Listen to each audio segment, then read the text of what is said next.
നിൽക്കുന്നത് കോട്ടയം തിരുവാർപ്പ് ഇല്ലിക്കൽ 8-9 വാർഡുകളെ ബന്ധിപ്പിക്കുന്ന പൊന്മല പാലത്തിലാണ്. ഏകദേശം 6 മാസങ്ങൾക്ക് മുമ്പ് ജാഗ്രതാ ന്യൂസ് ഈ ഒരു പാലത്തിൻ്റെ അപകടസ്ഥിതി ഉൾപ്പെടെ റിപ്പോർട്ടും ചെയ്തതാണ്. എന്തായാലും ഇപ്പോൾ വീണ്ടും ഈ ഒരു പാലം അപകടസ്ഥിതിയിലേക്ക് മാറിയിരിക്കുകയാണ്. ദിവസേന 100 കണക്കിന് വാഹനങ്ങളാണ് ഈ ഒരു പാലത്തെ ആശ്രയിച്ചെന്ന് പോകുന്നത്. അതുപോലെ തന്നെ വലിയ വാഹനങ്ങൾ ഉൾപ്പെടെ ഈ ഒരു പാലത്തിൽ കൊണ്ട് പോകുമ്പോൾ വലിയ രീതിയിൽ കുലുക്കം ഉൾപ്പെടെ അനുഭവപ്പെടുന്ന സാഹചര്യമാണ്. അതുപോലെ വലിയ ഒരു അപകടസ്ഥിതിയിലേക്ക് ഈ ഒരു പാലം മാറിയിട്ടുണ്ട് എന്നൊരു പരാതിയാണ് ഇപ്പോൾ നാട്ടുകാർ ഉൾപ്പെടെ മുമ്പോട്ട് വെക്കുന്നത്. എന്തായാലും ഈ ഒരു വിഷയത്തിൽ പ്രതിഷേധവുമായി നാട്ടുകാർ ഉൾപ്പെടെ ഇപ്പോൾ രംഗത്തേക്ക് വന്നിരിക്കുകയാണ്. അവർക്കെന്താണ് പറയാനുള്ളതെന്ന് നമുക്കൊന്ന് കാണാം.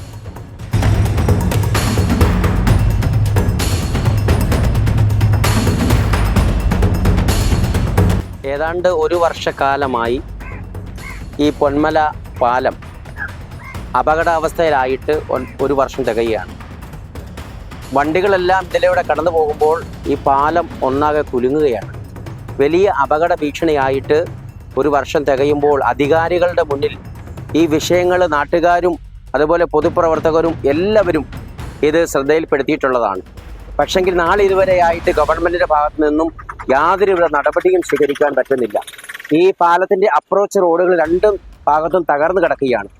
ഈ പ്രദേശത്തൂടെ 100 കണക്കിന് വണ്ടികൾ കടന്നു പോകുന്ന ഒരു പ്രദേശമാണ്.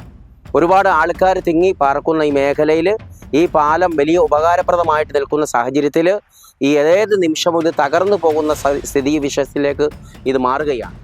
ഇത് തിരുവാർപ്പ് ഗ്രാമപഞ്ചായത്തിൽ 9, 8, 2 വാർഡുകളെ ബന്ധിപ്പിക്കുന്ന ഒരു പാലം. ഇത് പൊന്മല പാലം ഏകദേശം ഇപ്പം എനിക്ക് മുമ്പ് സംസാരിച്ച സക്കീർ പറഞ്ഞതുപോലെ ഏകദേശം 1 വർഷക്കാലമായി ഈ അപ്രോച്ച് റോഡിൽ നിന്ന് വിട്ടു നിൽക്കുക. ഈ പാലത്തിൻ്റെ ബേസ്മെൻറ്റ് ഫുള്ളായിട്ട് ഏകദേശം ഒരു സൈഡ് ഇപ്പോൾ ഇടിഞ്ഞുകൊണ്ടിരിക്കുക. വലിയ വാഹനങ്ങൾക്ക് ഈ പറയുന്ന പ്രശ്നങ്ങളൊന്നും ഇവിടെ ഉദിക്കുന്നില്ല. പക്ഷേ ചെറിയ 2 വീലറിൽ വരുന്ന ആൾക്കാർ, സ്ത്രീകൾ, പ്രത്യേകിച്ച് സ്ത്രീകൾ വരികയാണെന്നുണ്ടെങ്കിൽ, കുഞ്ഞുങ്ങളെയുമായിട്ട് സ്ത്രീകൾ വരികയാണെന്നുണ്ടെങ്കിൽ അവർ അലച്ചും കെട്ടി വീണ് ഏകദേശം 9 അപകടം ഇപ്പോൾ ഇവിടെ കഴിഞ്ഞിരിക്കുക. ഇതുകൂടാതെ നമ്മുടെ ഈ അടുത്ത പ്രദേശത്തുള്ള കുട്ടികളെല്ലാം വിളിക്കാനായിട്ട് 11ഓളം സ്കൂളിലെ സ്കൂൾ ബസ് ഇതിലെ ഓടി വിടുന്ന കുമ്മനം പ്രദേശത്തെ കുട്ടികളെ എടുക്കാൻ പോകുന്നുണ്ട്. ഇതിൻ്റെ പുനർനിർമ്മാണം അടിയന്തരമായി പരിഹരിച്ചില്ലെന്നുണ്ടെങ്കിൽ വലിയൊരു അപകടം ആണ് നമ്മളെ കാത്തിരിക്കുന്നത്. ഒരപകടം വന്നതിന് ശേഷം നമ്മൾ വിലപിച്ചിട്ട് കാര്യമില്ല. അത്രയും വലിയൊരു അപകടമാണ് ഇവിടെ വരാനിരിക്കുന്നത്. ദയവ് ചെയ്ത് ഞങ്ങൾ അധികാരികളുടെ മുമ്പിൽ പെടുത്താഞ്ഞിട്ടല്ല, PWDയിലും പഞ്ചായത്ത് അധികൃതരുടെയും മുഴുവൻ ഉദ്യോഗസ്ഥരുടെ അടുത്തും ഈ വിഷയം ഞങ്ങൾ അവതരിപ്പിച്ചിട്ടുണ്ട്. നിങ്ങൾ തന്നെ ഏകദേശം 6 മാസം മുമ്പ് ഇത് റിപ്പോർട്ട് ചെയ്തിട്ടുള്ളതാണ്. എന്നിട്ടും ഇതിനൊരു പരിഹാരമില്ലാതെ വന്ന് ഇനിയിപ്പം ഞങ്ങൾക്ക് മറ്റ് സമരമാർഗത്തിലേക്ക് കിടക്കേണ്ടതായിട്ട് വരും എന്ന് മാത്രമേ പറയാൻ. ഇതിപ്പം വലിയ പാടാണ്. നമുക്കിതിൽ ബൈക്കൊക്കെ പോകണത് തന്നെ ബൈക്ക്, ടിപ്പർ, എല്ലാ മെയിൻ വാഹനങ്ങളും ഇപ്പോൾ ഇതിലെ തന്നെയാണ് പോകുന്നത്. ഒരു ടിപ്പർ ഇതിലേക്ക് കയറുമ്പോൾ തന്നെ മനുഷ്യരുടെ ചങ്ക് ഇടിക്കുക കടന്നോട്ട്. പാലം മൊത്തത്തിൽ കിടന്നുകൊണ്ട് കുലുക്കിക്കൊണ്ടിരിക്കുക. ഇപ്പോൾ ബൈക്ക് പോലും കയറാൻ മേലാത്തൊരവസ്ഥയാണ് ഇപ്പോൾ വന്നിരിക്കുന്നത്. അതുകൊണ്ട് ആ ഒരു ഭാഗം മാത്രം ഉണ്ടല്ലോ പൊട്ടിക്കീറി, ഇവിടെ അതുപോലെ തന്നെ അവിടെ അതുപോലെ തന്നെ മൊത്തം പൊട്ടിക്കീറി വിണ്ട് കീറി നാശമായിട്ടിരിക്കുകയാണ്. ഇതിപ്പോൾ ആ വണ്ടിയൊക്കെ ഇറങ്ങി പോകുന്ന പോക്ക് തന്നെ കണ്ടില്ലേ. വലിയ പാടാണ്. എത്രയും പെട്ടെന്ന് നമുക്ക് ഇതിനപ്പോൾ എന്തെങ്കിലും നടപടി സ്വീകരിക്കാൻ പറ്റുവാണെങ്കിൽ അത്രയും നല്ലത്. അല്ലെങ്കിൽ നല്ലൊരു ദുരന്തം ഉണ്ടായിരിക്കും, ഉറപ്പുള്ള കേസായിട്ടാണ്. നമ്മുടെ ഇവിടെ ഇവരെല്ലാം സൂചിപ്പിച്ചതുപോലെ എത്രയും അടിയന്തരമായി ഗവൺമെൻറ് ഈ ഒരു പ്രശ്നത്തിന് പരിഹാരം കണ്ടെത്തുക തന്നെ ചെയ്യണം. കാരണം നേരത്തെ പറഞ്ഞ ഒരു വലിയ അപകടങ്ങൾ സംഭവിച്ചതിന് ശേഷമാണ് പലപ്പോഴും പലരും കണ്ണു തുറക്കാറുള്ളത്. പക്ഷെ അത്തരത്തിലൊരു അപകടത്തിലേക്ക് പോകാതെ ഈ ഒരു ആവശ്യത്തെ വളരെ വേഗത്തിൽ, എത്രയും വേഗത്തിൽ പരിഹരിച്ചു തരണമെന്ന് ജനങ്ങൾക്ക് വേണ്ടി, ഇവിടുത്തെ മുഴുവൻ നാട്ടുകാർക്കും വേണ്ടി ഞങ്ങൾ ഗവൺമെൻറ്റിനോട് അപേക്ഷിക്കുകയാണ്. നേരത്തെ പറഞ്ഞതുപോലെ ഇതിന് ആ ഒരു രീതിയിലേക്ക് ഗവൺമെൻറ് അതിന് തുനിഞ്ഞില്ല എന്നുണ്ടെങ്കിൽ ഒരു വലിയ അപകടം ഇല്ലാതാക്കുവാൻ വേണ്ടി ഉള്ള പ്രക്ഷോഭങ്ങളിലേക്ക് ജനങ്ങൾക്ക് മുന്നിട്ടിറങ്ങേണ്ടി വരും.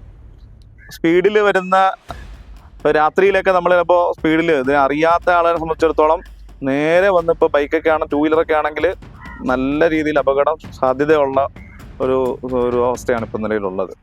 പകൽ തന്നെ നിങ്ങൾക്കറിയാം, പോകുമ്പോൾ ചില സ്ത്രീകൾ ഇപ്പോൾ നേരത്തെ ഒരു കാറ് പോയി, അവർ നേരെ ഡ്രൈവ് ചെയ്ത് പോവാണ്. അത് നല്ല രീതിയിലാണ് വണ്ടി ഷേക്ക് ആകുന്നത്. അപ്പോൾ അപകട സാധ്യത ഉണ്ട്. കഴിഞ്ഞ ദിവസം നമ്മൾ ഈ വിഷയമായിട്ട് ബന്ധപ്പെട്ട് മെമ്പറുമായിട്ട് സംസാരിച്ചപ്പോൾ തന്നെ അവർ പറഞ്ഞിരുന്നത് ഇത് നിലവിൽ ഇത് PWD റോഡാണ്, കിഫ്ബിയുടെ പദ്ധതി ഉൾപ്പെടുത്തിക്കൊണ്ട് അവർ ചെയ്തിരുന്ന റോഡാണ്. അപ്പോൾ ഇതിൻ്റെ ഈ റോഡിൻ്റെ ഏതെങ്കിലും പോരായ്മകളുണ്ടെങ്കിൽ അവരുടെ ആ എസ്റ്റിമേറ്റ് തുകയിൽ മുഴുവൻ പൈസയും അവർക്ക് കൊടുത്തിട്ടില്ല. അതിനകത്ത് പോരായ്മയുണ്ട്, അത് പരിഹരിക്കുന്നതിന് വേണ്ടിയിട്ട് പൈസ കുറച്ച് പിടിച്ചിടുന്നുണ്ട്. അപ്പോൾ നമ്മൾ ഇപ്പം പൊതുജന ഇതിൽ പങ്കാളിത്തത്തോടെ, ജനകീയ പങ്കാളിത്തത്തോടെ ഇവിടെ എന്തെങ്കിലും ഒരു ചെറിയൊരു മെയിൻ്റനൻസ് നടത്താൻ വേണ്ടിയിട്ട് ഞങ്ങൾ കുറച്ച് ആളുകളെ കണ്ട് കുറച്ച് പൈസയൊക്കെ അവർ തരാമെന്നൊക്കെ പറഞ്ഞ് അങ്ങനെയൊക്കെ എന്തെങ്കിലും രീതിയിൽ ഇവിടെ ഒരു മെയിൻ്റനൻസ് വർക്ക് ചെയ്യാൻ വേണ്ടിയിട്ടുള്ള ശ്രമം നടത്തിയായിരുന്നു. അന്നേരം മെമ്പർ PWD ഇതുമായിട്ട് ബന്ധപ്പെട്ടപ്പോൾ പറഞ്ഞത് ഇത് നമ്മൾ എന്തെങ്കിലും മെയിൻ്റനൻസ് ഇത് ചെയ്യണമെങ്കിൽ അവരുടെ PWD ഓഫീസിൽ നിന്നുള്ള ഒരു പ്രവർത്തന അനുമതി നമുക്ക് കിട്ടേണ്ടതുണ്ട്. അപ്പോൾ നാട്ടുകാർ അതിന് തയ്യാറാണ്. ഏത് രീതിയിലും ഇവിടെ ഇപ്പം ഇതിനൊരു താൽക്കാലിക പരിഹാരം ഇപ്പം 10,87,000 രൂപ ഈ 2 സൈഡിലത്തേക്ക് വേണ്ടിയിട്ട് ഇതിന് അനുവദിച്ചിട്ടുണ്ടെന്ന് പറയുന്നു. എസ്റ്റിമേറ്റ് എടുത്ത് റിപ്പോർട്ടുണ്ട്. അപ്പോൾ ആ പൈസ വരും ഒരു കാലതാമസം ഉണ്ടാവും. അപ്പോൾ അതിന് പകരം ഇപ്പം ഈ റോഡ് കണ്ടു, ഇപ്പം അത്യന്താപേക്ഷിതമായിട്ട് ഇതിനൊരു അടിയന്തര ഒരു പരിഹാരം കാണേണ്ടുന്നതിന് ആവശ്യമാണ്. അപ്പോൾ അതിന് PWD ഇതിൽ നിന്നുള്ള ഒരു പ്രവർത്തനാനുമതി എത്രയും പെട്ടെന്ന് ലഭിക്കുന്നതിന് വേണ്ടിയിട്ട് ഇവിടുത്തെ MLA അല്ലെ ഇവിടുത്തെ മന്ത്രിയും കൂടി ആയിട്ടുള്ള വാസവൻ സാറ് അടിയന്തരമായിട്ട് ഇടപെട്ട് ഈ വിഷയത്തിൽ ഒരു താൽക്കാലിക പരിഹാരം കാണാം. കാരണം 100 കണക്കിന് സ്കൂൾ വണ്ടികൾ കുട്ടികളെ ആയിട്ട് യാത്ര ചെയ്തു പോകുന്നു. അതുപോലെ തന്നെ ഏറ്റവും കൂടുതൽ ഭാരമുള്ള വണ്ടികൾ, ടോറസ് അടക്കമുള്ള പല വണ്ടികളും ഈ റോഡിനെ ആശ്രയിച്ചാണ് പലതരത്തിലും ഇതിലെ കടന്നു പോകുന്നത്. നിങ്ങളിപ്പോൾ വണ്ടി പോകുമ്പോൾ തന്നെ നിങ്ങൾക്ക് കാണാൻ കഴിയും ഈ റോഡ് ഒന്ന് പെട്ടെന്നൊരു ഇതിലോട്ടാകുമ്പോൾ ഒന്ന് ഇരുത്തുന്ന ഒരു സാഹചര്യം ഉള്ളത്. അപ്പോൾ അതിനൊരു ശാശ്വത പരിഹാരം ഉണ്ട്. ഇനി ഒരു അപകടം വന്നിട്ട് ഇതിനൊരു പരിഹാരം കാണാൻ നിൽക്കാതെ ഒരു അപകടത്തിന് തൊട്ട് മുമ്പായിട്ട് തന്നെ ഏതെങ്കിലും രീതിയിലുള്ള ഒരു പരിഹാരം കാണണമെന്ന് ഞങ്ങൾ വിനയപുരസ്സരം അഭ്യർത്ഥിക്കുകയാണ്.